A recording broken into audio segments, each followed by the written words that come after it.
Karena apa juga berkelahi dalam arti gagasan ide. Apakah kita mau pakai negara agama, apakah kita mau model Soviet, apakah kita mau model Jerman, model Mesir, model Amerika. Pendiri-pendiri bangsa berdebat seperti itu kan. Lalu sepakat nggak perlu ada dasar, sepakat. Bagaimana sepakatnya? Ya sudah, kita ngomonglah. Model Pak Yamin, model Supomo, model Soekarno, begitu. Berdebat semuanya. Ketika berdebat intinya semua sama. Kita harus punya dasar negara, kita harus punya dasar organisasi, harus ada nilai-nilai yang ditata. Sepakat dulu. Akhirnya begitu sepakat, ya sudah, kesepakatannya itu mesti kita pegang baik-baik. Seperti janji nikahnya suami istri kira-kira. Awas loh, jangan selingkuh, kira-kira begitu kan. Karena nilai-nilainya seperti ini. Di organisasi saya kira juga sama. Tapi kalau saya mencermati, tergantung organisasinya.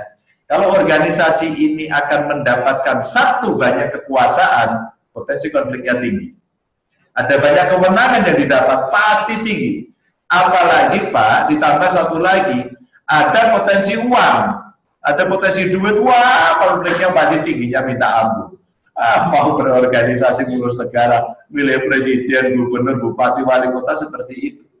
Maka kalau saya melihat ada organisasi yang ini sebenarnya organisasi sosial, kok konfliknya tinggi, something ini, pasti ada. Lalu kita, tanya, nggak ada apa-apanya kok saya pengorbanan, bohong gitu. Dan makanya kemudian kita mesti, bangsa ini mulai sekarang harus membangun integritas. Integritas itu penting untuk kita sampaikan, sehingga orang itu antara pikiran, perkataan, sampai dengan perbuatannya akan sama. Kalau sudah, maka value itu akan dipegang. Naik pada yang lebih tinggi dari aturan, lebih tinggi dari hukum. Apa? Etika. Etis. Kalau etis kan biasanya ya sudahlah, kamu nggak bisa dipercaya lagi begitu. Nah, pada saat proses-proses seperti itu, waktu itu, in case pengalaman saya mau menceritakan secara konseptual, yang sulit-sulit, saya takut karena ini lebih pintar semuanya, kelihatan saya paling nggak mengerti. Tapi kalau dari pengalaman pada saat itu saya sampaikan gini, oke deh, kalau modelnya gitu kita membuat aja deh lobby. Lobby kemudian menjadi ruang dingin yang sebenarnya bisa kita pakai untuk menyepakati semua kepentingan.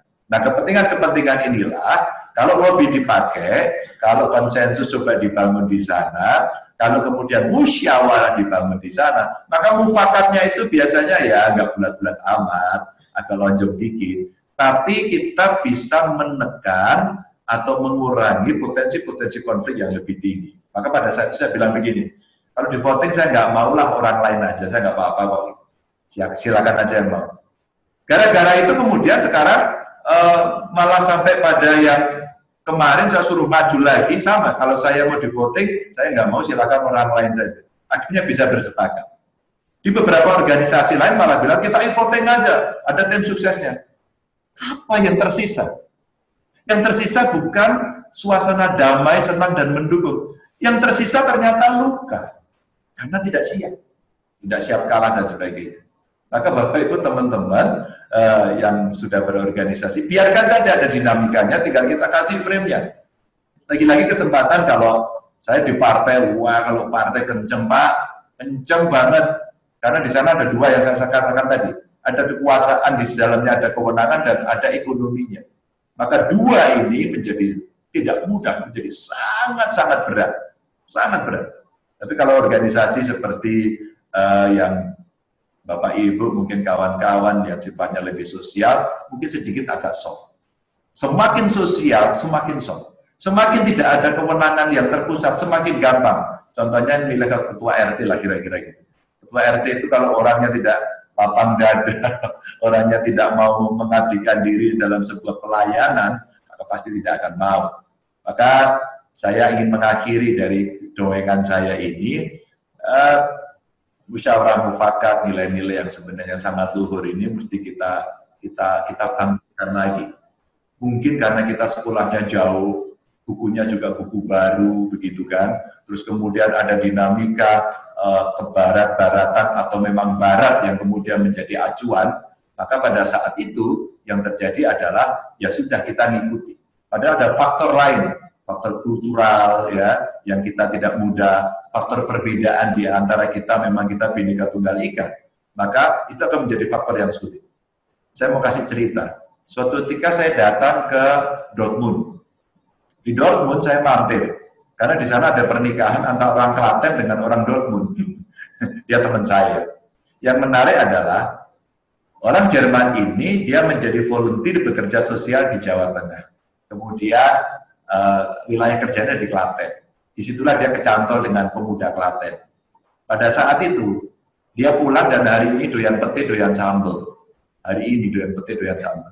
Yang mau saya ceritakan adalah pada saat saya kunjungan saya mampir ke rumahnya. Dia masak soto. Ini soto enak sekali, tapi sebenarnya rasanya sok. Nggak ada sotonya sama sekali. Tapi it's okay buat saya. Hanya pertanyaan lucunya yang saya sampaikan ke dia satu aja, karena buat saya lucu. Saya tanya, Kak, kenapa ini piringnya banyak banget? Beli piring dulu ya? Enggak. Kenapa gelasnya banyak banget? Jadi kamu mau datang rombongan beli gelas dulu? Enggak. Loh, kenapa Anda punya piring banyak sedangkan di rumah sendirian? Anaknya sudah besar, kuliah di kota lain, suaminya pulang balik Jerman Indonesia, yang satunya lagi di Eropa Timur. Lalu saya tanya, kenapa bisa dapat piring gini? Saya pinjam tetangga. Loh, di Jerman bisa toh. Justru di Jerman ketika kemudian anak ini jadi volunteer, balik ke sana, dia menjadi staf ahlinya wali kota Dortmund. Dia menyampaikan, membuat proposal pada wali kota Dortmund. Apa proposalnya? Agar warga nonggo, agar mereka dolan bersilaturahmi ke tetangga, nengok, kalau sakit ditengok, kalau masak dibagi, dan inspirasi itu adalah ketika dia menjadi volunteer di beberapa titik di Indonesia, wabil khususnya yang di Klaten. Akhirnya, diberikanlah anggaran membuat public space untuk merumpi. Dan sejak saat itu dia pinjem piring, dianterin itu menjadi sesuatu yang biasa. Yang menarik, ketika kami mau membuat acara Borobudur Marathon, ini kebetulan kaosnya saya pakai aja. Pada saat itu, mereka rame-rame pengen menjadi bagian peserta dari lari. Terus kemudian dia piknik ke Jawa Tengah. Main ke Semarang, saya undang ke rumah. Jadi ceritanya itu piknik seperti RT lah, pikniknya RT. Dan betapa senangnya dia bisa piknik bareng-bareng, naik pesawat bareng, naik bis bareng. Ini orang Barat. Dan pada saat masuk ke Indonesia, dia memang mendapatkan suasana tidak didapatkan di sana. Maka dalam konteks COVID, saya tanya, baru pulang dari Jerman, gimana Mas posisi di sana? Mas, orang di sana kan tiap hari di rumah, nggak disuruh aja di rumah. Dia tahu itu penyakit karena memang cara berpikirnya seperti itu, maka saya harus mengamankan diri, maka saya harus mendisiplinkan diri. Sekarang ditambah, udah biasa di rumah, ngerti disiplin, ngerti kebutuhan. Maka ketika pemerintah meminta dia harus di rumahnya, itu sudah automatically. Ketika mau belanja, otomatis juga dia akan ngantri. Ketika di dalam warungnya, tokonya kecil itu banyak orang, dia sadar diri untuk tidak masuk. Karena di sana sudah ada tulisan ngantri, kalau sekian banyak jangan masuk. Itu otomatis mereka sadar. Dan di kita, Pak Ganjar, itu yang COVID, yang ngeyel-ngeyel, dalam rangka COVID yang ngeyel-ngeyel, yang nggak pakai masker, didenda aja Pak, dihukum aja Pak. Saya bilang, memang kalau dihukum terus kemudian kita taat. Maka kalau netizen bilang, nggak bisa Pak, enak aja dihukum. Suruh nyanyi, besok melanggar lagi, suruh push-up, besok push-up lagi, begitu kan. Artinya deterrent efeknya nggak ada. Maka saya sampaikan pada para antropolog, pada sosiolog, psikolog saya undang, gimana caranya? Jangan dihukum Pak. Narasi negatif itu bikin marah orang dan dendam. Maka diganti narasi positif. Narasi positifnya apa? Pak, cari praktek baik, ditiru, direplikasi, diangkat-angkat terus. Ya inilah masyarakat plus 62 katanya begitu. Versi netizen. Nah maka kemudian pilihan-pilihan kadang-kadang tidak selalu sama. Maka dalam organisasi sama, pilihan-pilihan tidak selalu sama.